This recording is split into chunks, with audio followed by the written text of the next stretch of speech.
ಸ್ನೇಹಿತರೆ, ಎಲ್ಲರಿಗೂ ನಮಸ್ಕಾರ. ಈ ದಿನ ನಾವು ಚಿಕನ್ ಫ್ರೈ ಮಾಡೋ ವಿಧಾನವನ್ನು ಹೇಳ್ತಾ ಇದ್ದೀವಿ. ಮೊದಲಿಗೆ ನೀವು ಈ ಚಿಕನ್ ಫ್ರೈ ಲಿವರನ್ನು ಚೆನ್ನಾಗಿ ತೊಳೆದಿಟ್ಕೊಳ್ಳಿ. ತದನಂತರ ಬಾಣಲೆಗೆ ಸ್ವಲ್ಪ ಎಣ್ಣೆ, ಈರುಳ್ಳಿಯನ್ನು ಹಾಕಿ ಚೆನ್ನಾಗಿ ಹುರ್ಕೋಬೇಕು.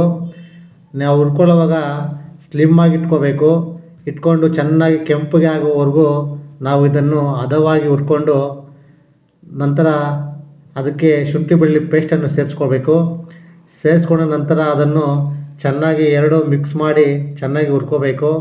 ಪಕ್ಕದಲ್ಲಿ 2 ಟೊಮೆಟೊವನ್ನು ಕಟ್ ಮಾಡಿ ಇಟ್ಕೊಂಡಿರಿ. ಮೊದಲೇ ಆ ಕಟ್ ಮಾಡಿದ ಟೊಮೆಟೊವನ್ನು ಈ ಶುಂಠಿ ಬೆಳ್ಳುಳ್ಳಿ ಪೇಸ್ಟ್ ಮತ್ತು ಈರುಳ್ಳಿ ಕೆಂಪಗೆ ಆದ ನಂತರ ನಾವು ಇದರ ಜೊತೆಗೆ ನಾವು ಕಟ್ ಮಾಡಿ ಸೈಡಲ್ಲಿಟ್ಟಿರುವ ಟೊಮೆಟೊ ಹಣ್ಣನ್ನು ಅದಕ್ಕೆ ಸೇರಿಸ್ಕೊಂಡಾದ ತಕ್ಷಣ ಅದನ್ನು ಎರಡೂ ಚೆನ್ನಾಗಿ ನಾವು ಮಿಕ್ಸ್ ಮಾಡ್ಕೋಬೇಕಾಗುತ್ತೆ. ಅದು ಹದವಾಗಿ ಮಿಕ್ಸ್ ಮಾಡಿ ನೀವು ಸ್ಟವನ್ನು ಸ್ಲಿಮ್ಮಲ್ಲಿಟ್ಕೊಂಡು ಇದನ್ನು ಹಸಿ ವಾಸನೆ ಹೋಗುವ ತನಕ ಚೆನ್ನಾಗಿ ಹುರ್ಕೊಳ್ಳಿ. ಅದಕ್ಕೆ 2 ಹಸಿಮೆಣಸಿನಕಾಯಿಯನ್ನು ಕಟ್ ಮಾಡಿ ಸೇರಿಸಿ, ಅದನ್ನು ಸೇರಿಸಿದ ತಕ್ಷಣ ನೀವು ಅದಕ್ಕೆ ನಾವು ತೊಳೆದು ಇಟ್ಟಿರುವ ಲಿವರನ್ನು ಸೇರಿಸ್ಕೊಳ್ಳಬೇಕು.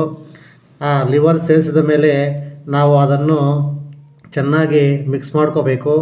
ಯಾವ ಥರ ಮಿಕ್ಸ್ ಮಾಡಬೇಕಪ್ಪ ಅಂದರೆ, ನಾವು ಈ ಮಸಾಲೆ ಮತ್ತು ಆ ಪೀಸ್ ಅಂಟಿಕೊಳ್ಳಬೇಕು ಅದಕ್ಕೆ. ಆ ಥರ ನೀಟಾಗಿ ಕ್ಲೀನಾಗಿ ಮಿಕ್ಸ್ ಮಾಡಿಕೊಂಡು ಸ್ಟವನ್ನು ಸ್ವಲ್ಪ ಹೆಚ್ಚಿಗೆ ಮಾಡಿಕೊಂಡು ಚೆನ್ನಾಗಿ ಹುರ್ಕೊಳ್ಳಿ.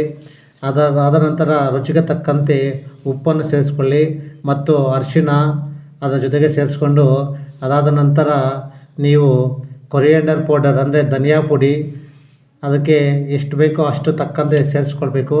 ನಂತರ ಗರಂ ಮಸಾಲೆಯನ್ನು ಸೇರಿಸ್ಕೊಳ್ಳಿ. ಅದಾದ ನಂತರ ನೀವು ನಿಮಗೆ ಖಾರಕ್ಕೆ ತಕ್ಕಂತೆ ಚಿಲ್ಲಿ ಪೌಡರನ್ನು ಕೂಡ ಸೇರಿಸ್ಕೊಳ್ಬೇಕು. ಅದೆಲ್ಲ ಸೇರಿಸ್ಕೊಂಡಾದ ತಕ್ಷಣ ಇದನ್ನು ಚೆನ್ನಾಗಿ ನಾವು ಮಿಕ್ಸ್ ಮಾಡ್ಕೋಬೇಕು. ಮಿಕ್ಸ್ ಮಾಡಿದಾದ ನಂತರ ಅದಕ್ಕೆ ನಿಮ್ಮ ಮನೆಯಲ್ಲಿರುವ ಪೆಪ್ಪರ್ ಪೌಡರ್ ಸ್ವಲ್ಪ ಸೇರಿಸ್ಕೊಳ್ಳಿ. ಯಾಕಪ್ಪ ಅಂದರೆ ಪೆಪ್ಪರ್ ಹಾಕಿದ ತಕ್ಷಣ ಅದು ಟೇಸ್ಟ್ ಚೆನ್ನಾಗಿ ಬರುತ್ತೆ. ಇದೆಲ್ಲ ಸೇರಿಸಿ ಮಿಕ್ಸ್ ಮಾಡಿ ಅದಕ್ಕೆ ಸ್ವಲ್ಪ ಕೊತ್ತಂಬರಿ ಹಾಕಿ ಈಗ ಚಿಕನ್ ಫ್ರೈ ಸವಿಯಲು ಸಿದ್ಧ. ಟೇಸ್ಟ್ ಒಮ್ಮೆ ನೋಡಿ, ಲೈಕ್ ಮಾಡಿ, ದಯವಿಟ್ಟು ಸಬ್ಸ್ಕ್ರೈಬ್